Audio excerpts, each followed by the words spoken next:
أهلا متابعين ترند النهاردة.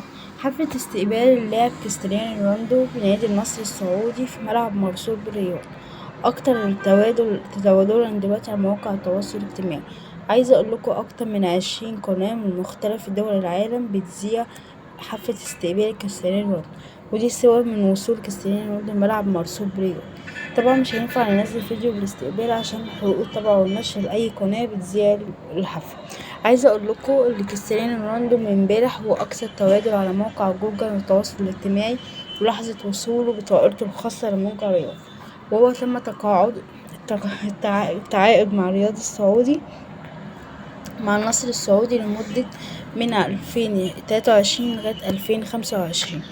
طبعا عامل ضجة كبيرة جدا أول ما وصل كريستيانو رونالدو الرياض، وزي ما قلتلكوا دي صور الاستقبال. الترند الجديد اللي واخده النهارده كريستيانو رونالدو، أشوفكوا على خير مع ترند